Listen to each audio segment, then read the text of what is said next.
신앙의 열정을 회복하라. 여호수아 5장 1절에서 7절 말씀으로 함께 은혜를 나누도록 하겠습니다.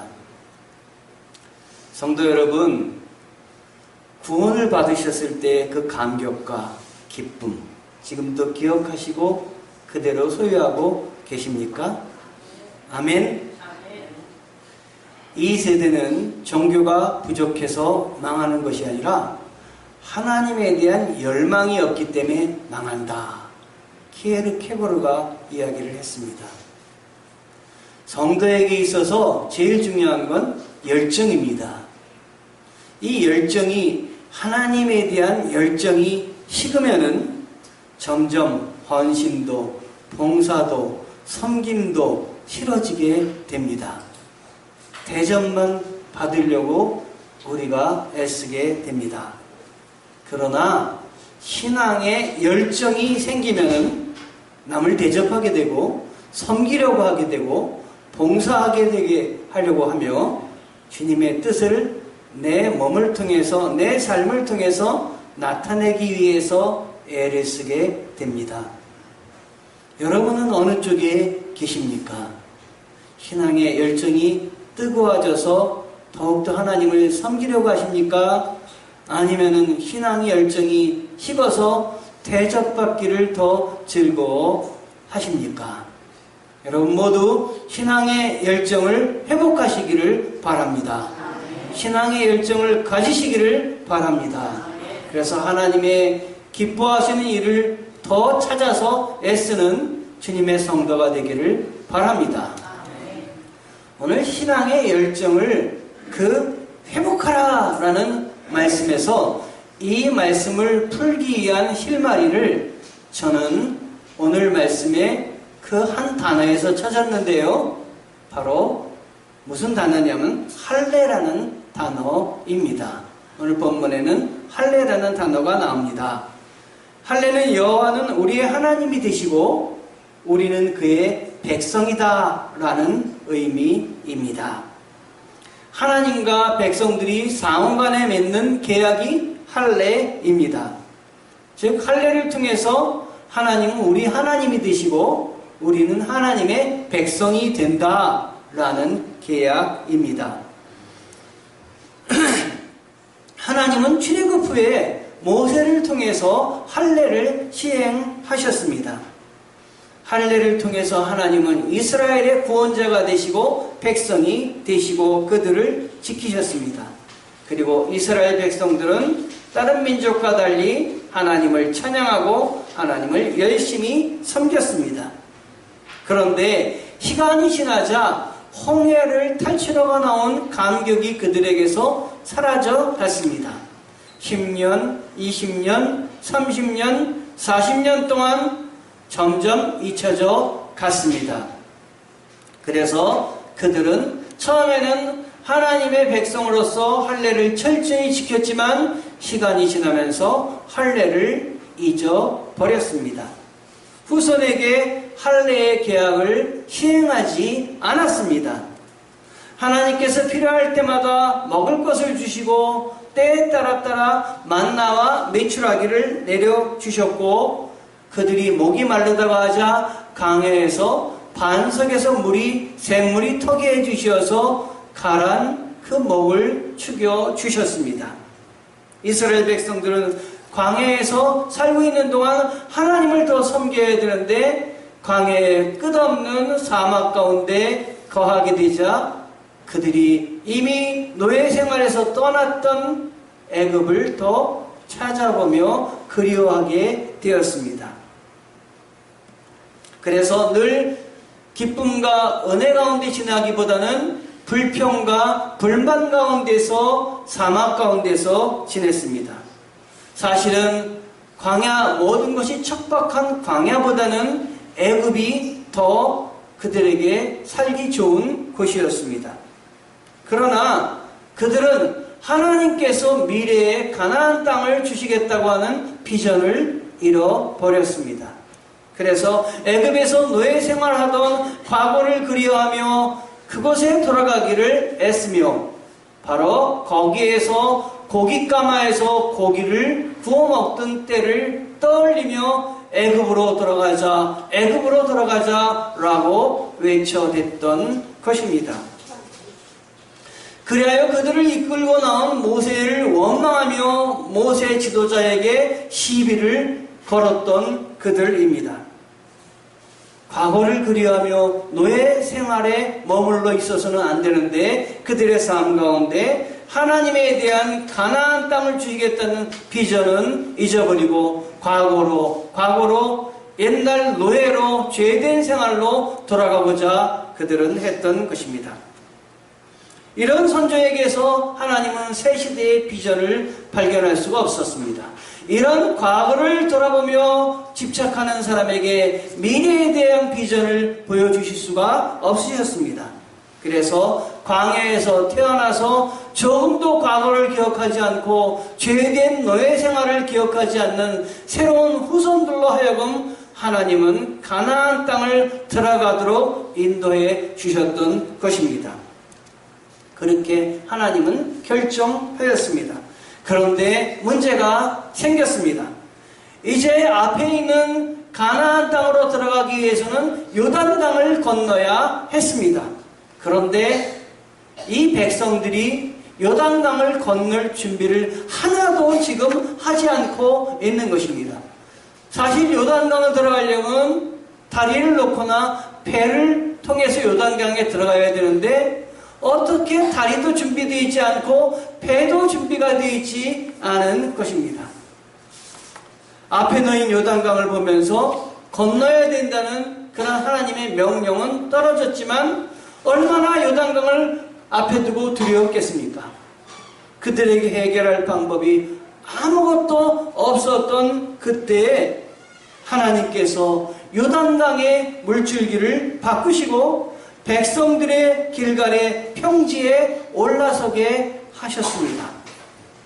구원해 주신 하나님에 대한 감격스러움과 신앙의 열정이 요단강을 건너면서 회복이 되었습니다. 이제 전적으로 하나님만을 의지하는 주의 백성으로 길갈의 여리고 평지에 이 하나님의 백성들이 서 있게 되었습니다. 그리고 가나안 땅을 향해 열방을 향해 사명감으로 담대한 모습으로 그들은 지금 길갈의 평지에 서 있습니다. 이제 그들에게 더 이상 애굽의 노예에 대한 기억이나 광야에서 유리하고 헤매던 기억은 그러한 유랑민의 모습은 더 이상 그들에게서 발견할 수가 없었습니다. 하나님께서는 순종함으로 요단강을 건넌 이스라엘 백성들이 얼마나 사랑스럽고 자랑스러우셨겠습니까? 그런데 7절에 칭찬하는 대신 갑자기 그들을 책망하기 시작하십니다. 그리고 시정을 명하십니다. 이스라엘의 백성들이 할례 없는 자가 되었다라는 말씀입니다. 애굽에서 나온 모든 백성들은 할례를 받았지만 광야길에서 난 이스라엘 백성들은 할례를 받지 않았기 때문입니다. 그래서 여호수아에게 이제 내 백성에게 다시 할례를 행하라 명령하고 계신 것입니다. 할례가 뭐 대단한 것이기에 광야에 있을 동안 지적하지 않으시다가 이제 요단강을 건너게 하시고 여기서 갑자기 느닷없이 지적하시는 것인가? 할례를 행하라는 의미는 너희는 계약의 백성이니 할례를 통해서 다시 내 언약을 세워라 라는 의미입니다. 사실은 이것이 하나님이 이스라엘 백성들과 계약을 맺으시겠다는 축복의 말씀입니다. 내가 가나안 땅을 향해서 가는 너희들에게 요단강을 건너게 했으니 이제 너희가 가나안 땅에 들어가기 전에 이제는 너희가 결단할 때다 라고 하는 것입니다. 여러분 모두가 가나안 땅과 같은 깊은 하나님의 나라와 하나님의 모든 일들을 갖기를 원하시죠? 하나님은 그 거룩한 곳에 들어가기에 앞서서 바로 우리들로 하여금 결단하고 헌신하기를 원하시는 것입니다. 예전에 노예의 근성을 가진 너희 선조들이 가졌던 마음의 자세로는 가나안 땅에 들어갈 수 없으니 바꾸라 라고 하는 말씀인 것입니다. 애굽에도 우상이 많이 있었습니다. 그런데 가나안 땅에 들어가서 그들이 섬기는 우상과는 비교도 할 수 없습니다.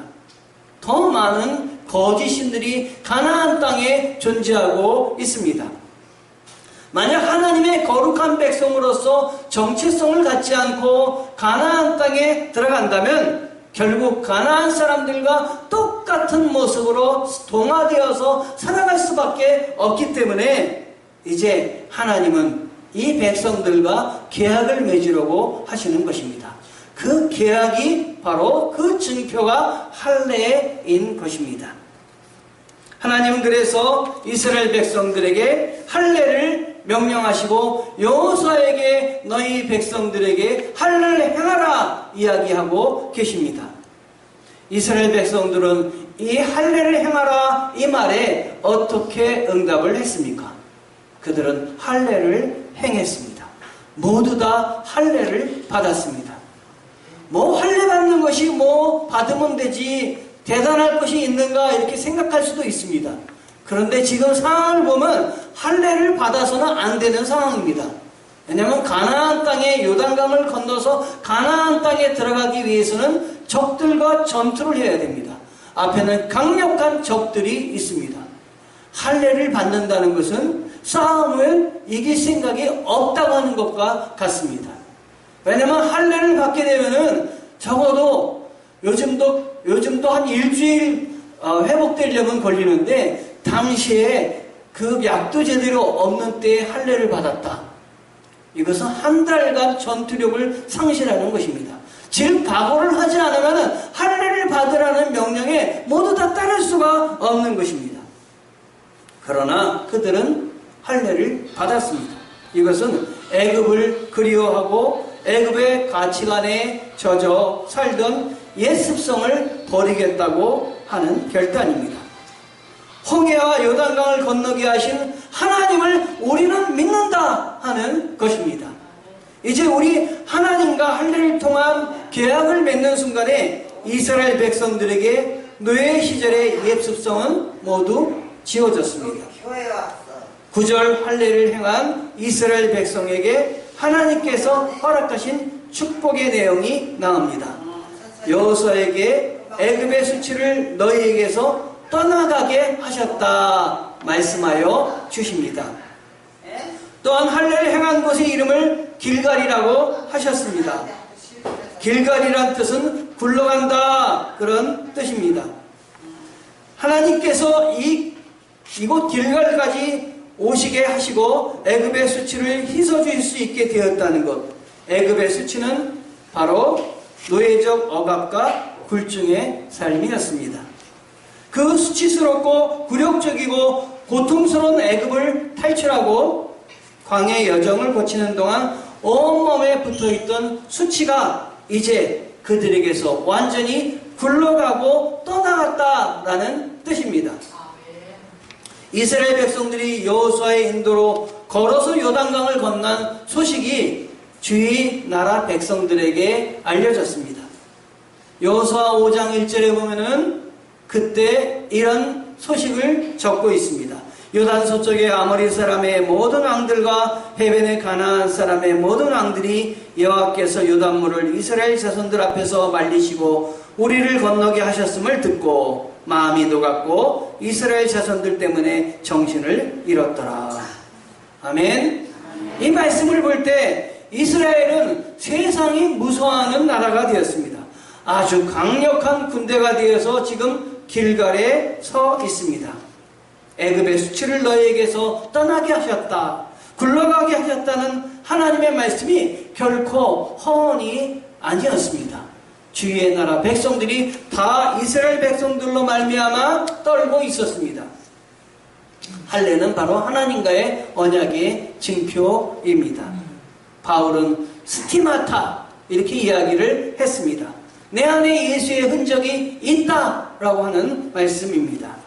우리 주께서 나를 구원해 주신 흔적이 내 몸 안에 있다. 스티마타는 그 죄수들에게 도장을 찍거나 짐승들 가축에 도장을 찍어서 내 소유다라고 말하는 것이 스티마타인데, 바울이 내 몸에 예수의 흔적이 있다 하는 것 같이 나는 하나님의 흔적을 갖고 있습니다, 이렇게 남자들이 자기의 몸에 바로 그 표식을 내는 것이, 증표를 내는 것이 할례인 것입니다. 하나님이 나를 구원하시는 분이시다, 내가 결단하고 그걸 받아들이겠다고 하는 선언이 할례인 것입니다. 앞에 당장에 싸워야 할 적들이 있습니다. 그러나 그 적들보다 더 중요한 것이 내가 하나님의 백성이다 라는 선언입니다. 그 표시입니다. 그거를 확인하기 위해서 그들은 하나님의 명령대로 앞에 강력한 적들이 있음에도 불구하고 할례를 받았다 하는 것입니다. 우리 그리스도인들에게서 제일 중요한 것이 무엇입니까? 예수 그리스도와의 관계입니다. 예수 그리스도의 사랑을 확인하며 사는 것입니다. 내 마음속에 예수 그리스도에 대한 사랑과 은혜가 없다면 그것은 죽은 사람과 같습니다. 하나님 나라의 비전, 하나님 나라를 모르고 사는 것입니다.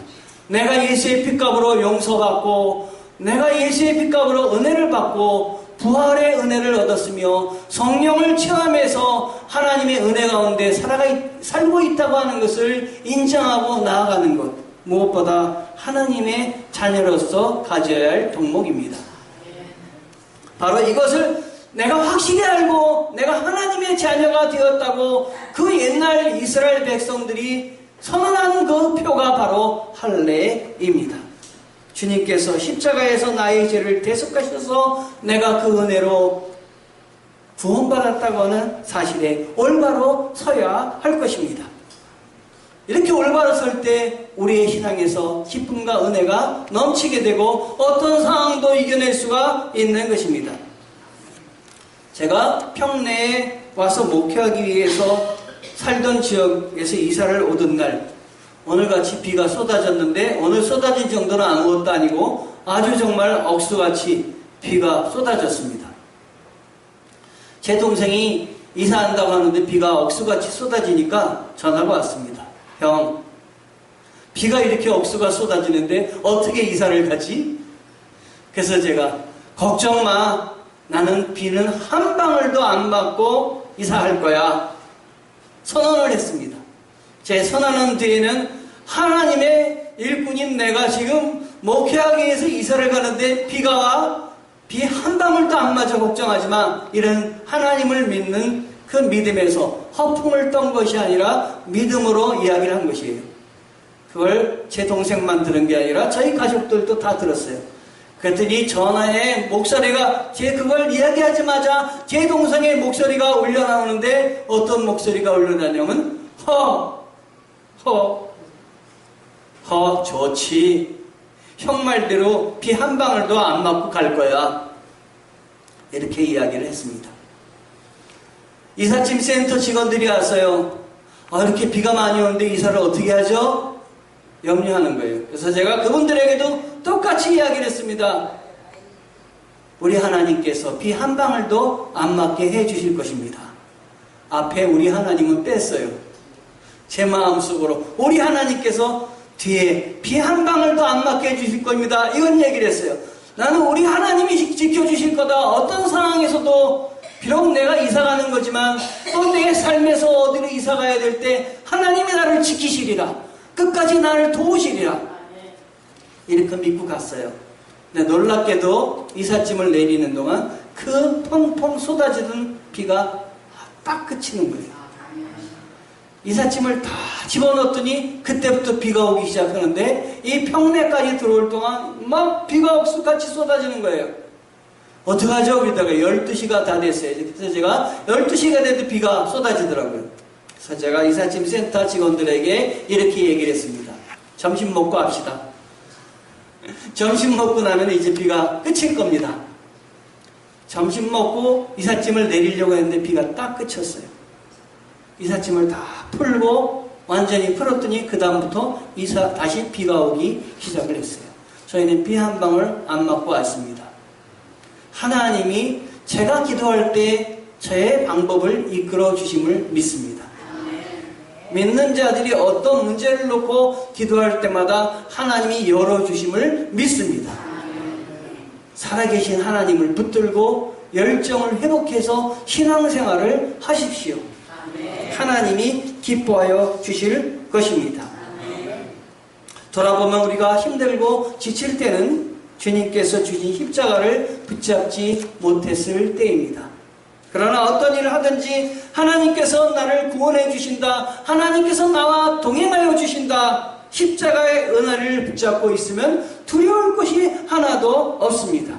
나에게 믿음을 주시고 구원을 해주시는 분이 여기까지 나를 이끄셨는데 앞으로도 나를 이끌어 주실 것이다. 그분이 바로 나의 주님이시라는 사실을 눈여겨 보십시오. 그러면 하나님께서, 주님께서 이끄시는 생명의 길이 눈앞에 펼쳐질 것입니다. 하나님의 백성이지만 가나안 땅에서 여러 다른 부족들과 함께 있었던 것처럼 오늘날 우리들도 세상에 살면서 믿지 않는 여러 사람들과 어울려 살아야만 합니다.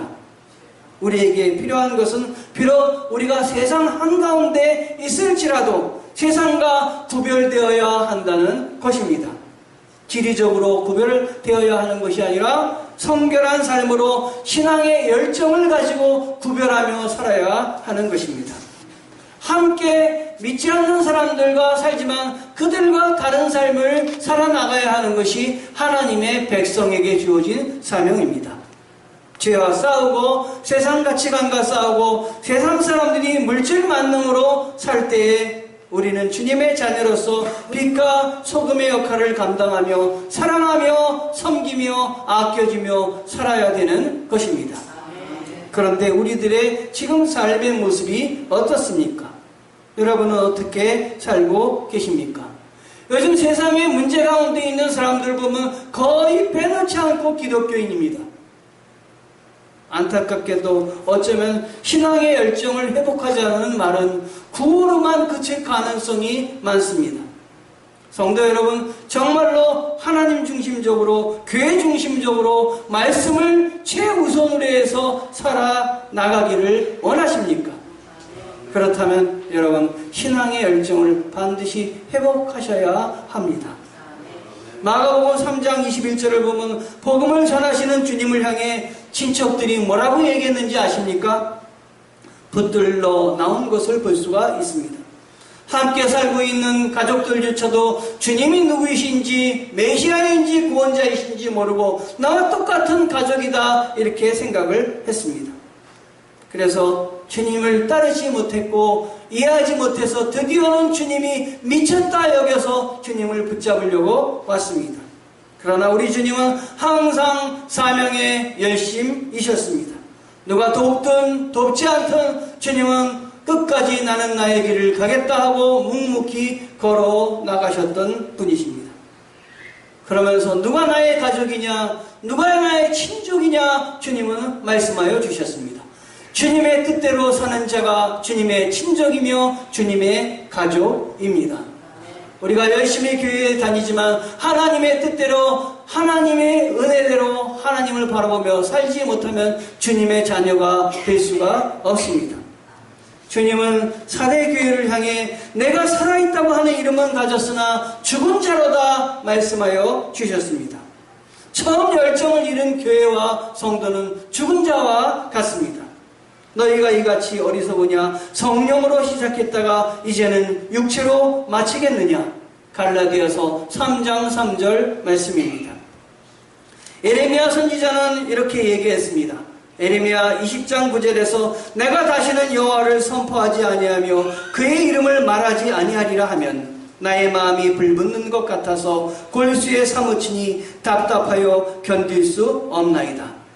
사도 바울은 고린도후서 5장 13절에서 14절까지 우리가 만일 미쳤어도 하나님을 위한 것이요 정신이 온전하여도 너희를 위한 것이니 그리스도의 사랑이 우리를 강권하는 도다 말씀하여 주셨습니다.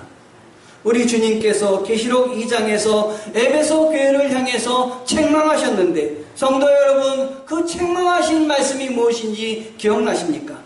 너의 처음 사랑을 버렸노라. 계시록 2장 4절 말씀입니다. 즉 에베소 교회가 처음에 구원의 열정과 기쁨을 버렸다 하는 것입니다. 십자가에서 대속하신 은혜를 더 이상 붙잡고 있지 않다라고 말씀하고 책망하시는 것입니다. 주님은 계속해서 에베소 교회에게 말씀하십니다. 그러므로 어디서 떨어졌는지 생각하고 회개하여 처음 행위를 가져라. 만일 그러하지 아니하고 회개하지 아니하면 내가 내게 가서 내 촛대를 그 자리에서 옮기리라. 계시록 2장 5절 말씀입니다. 성도 여러분, 우리는 하나님의 자녀입니다. 비록 이 땅에서 육신의 제한을 갖고 살지만 우리의 신분은 하나님의 자녀이며 왕같은 제사장입니다. 왕자는 어렸을 때부터 왕족의 교육으로 받고 자라나서 태도를 그 왕족의 자녀로서 지니고 삽니다. 그러면서 왕족의 삶을 익히는 것입니다. 우리 그리스도인들도 왕족입니다. 왕같은 제사장입니다. 구별되어야 할 사람입니다. 그러므로 세상과 다른 가치관으로 살아야 합니다.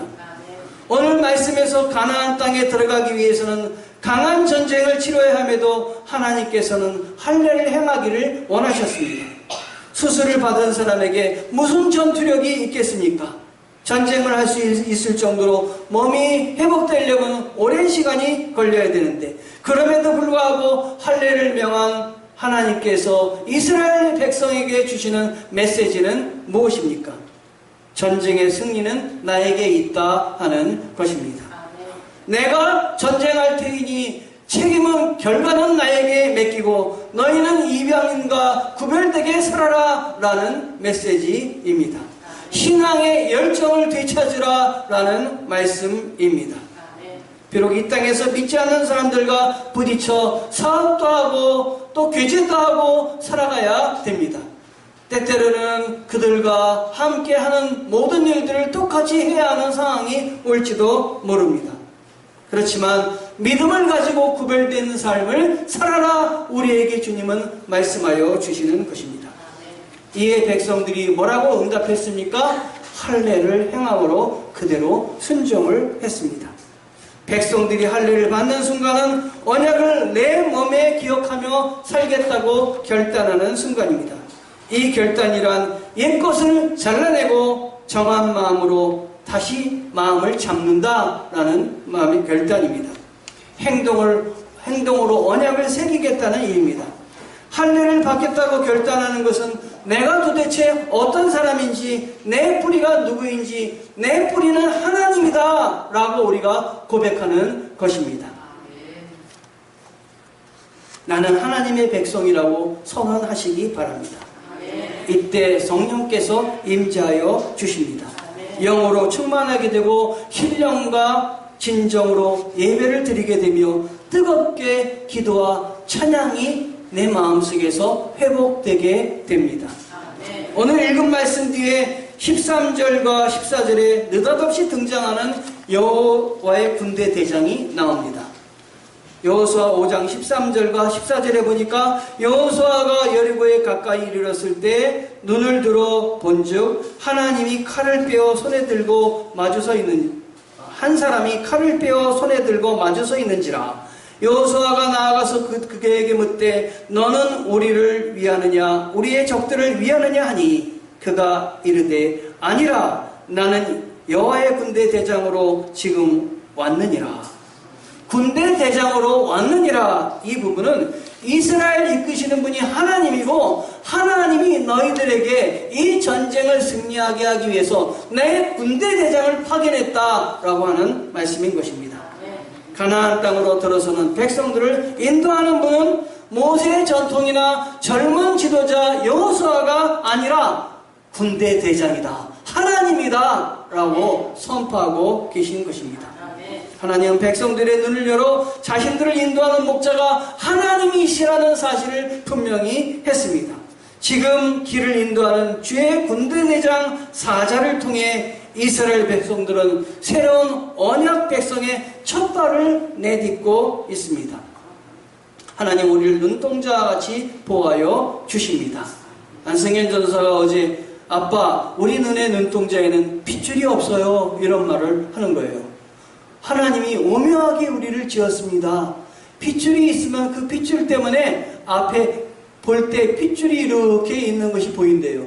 그런데 하나님은 우리 눈에는, 다른 데는 다 핏줄이 있는데 우리 눈에는 핏줄이 없도록 만드셨다는 거예요. 볼 수 있게 우리를 잘 만드셨다 하시는 거예요. 하나님이 눈동자와 같이 우리를 보호하여 주십니다. 여러분의 삶과 여러분의 아픔과 여러분의 고난과 외로움과 그 모든 것들을 하나님은 다 알고 계시는 분이십니다. 내가 다 안다, 내가 다 안다. 내 외로움과 내 아픔과 내 힘듦과 네가 그런 가운데서도 나를 위해서 열심을 내는 것을 다 안다. 주님은 지금 여러분들에게 말씀하여 주십니다. 2016년 한국 유소년 U17 축구국가 대표팀이 브라질과 경기를 했는데 어떻게 됐는지 아세요? 브라질을 1대0으로 이겼습니다. 저는 그걸 통해서 이런 걸 느꼈어요. 아, 정신력으로 뭉치면, 두려워하지 않으면 브라질도 꺾을 수 있구나 라는 생각을 했어요. 그런데 여러분, 영역을 받아서 성령의 능력을 받는 사람은 어떻겠습니까? 정신력도 1대0으로 이길 수 있는데 영역의 능력, 성령의 능력을 받는 사람은 무서운 일을 감당할 수 있는 것이에요. 그냥 일을 하는 사람과 기도하며 일을 하는 사람은 다른 것이에요. 뒤에 하나님이 도와주시는 것입니다. 성령으로 무장하면 더 무서운 일이 일어나는데 사도행전 1장 8절에 오직 성령이 너희에게 임하시면 너희가 권능을 받고 예루살렘과 온 유대와 사마리아와 땅끝까지 내 증인이 되리라 하셨습니다. 되리라. 모든 일이 되리라. 권능을 받으면 안 되는 일이 없으리라. 권능을 받으면 지혜를 주셔서 공부하더라도 더 깨닫게 되고 반드시 내가 합격하게 되리라. 사업이 잘 되리라. 직장과 가정이 잘 되리라. 하나님의 은혜가인데 내가 기도하는 모든 것들이 잘 되리라. 내가 지금은 이렇게 힘들지만 다시 일어나서 하나님의 일을 선포하리라. 성령을 통해서 감당하게 되는 것입니다. 길갈에선 이스라엘 백성들이 죽을 각오를 하고 할례를 받은 것처럼 앞으로 우리가 살아가면서 주님 앞에 이러한 결단을 해야 되겠습니다. 선택을 해야 하는 상황이 반드시 올 것입니다. 적과의 전쟁을 앞두고 할례를 받고 계약을 새롭게 세운 이스라엘 백성들처럼 주님 십자가 붙들고 필요하지 않은 것들은 버리시는 여러분 되시기를 바랍니다. 죄에서 돌이켜 회개하시기 바랍니다. 그러면 하나님께서 길갈의 백성들에게 죄를 굴리셔서 노예와 같은 그 애굽의 속박에서부터 벗어나게 하시고 완전히 잊어버리게 하셨듯이 주님께서 십자가를 통해서 우리 죄를 굴리시고 떠나게 하시어 강력한 주님의 은혜, 주님이 나와 동행하시고 있다는 은혜를 우리로 하여금 받게 하여 주실 줄 믿습니다. 신앙의 열정을 회복하십시오. 앞에 어떤 요단강이 있을지라도 담대히 건너가서 허락하신 가나안 땅을 차지하는 성도들이 되기를 주님의 이름으로 축원합니다. 기도하시겠습니다.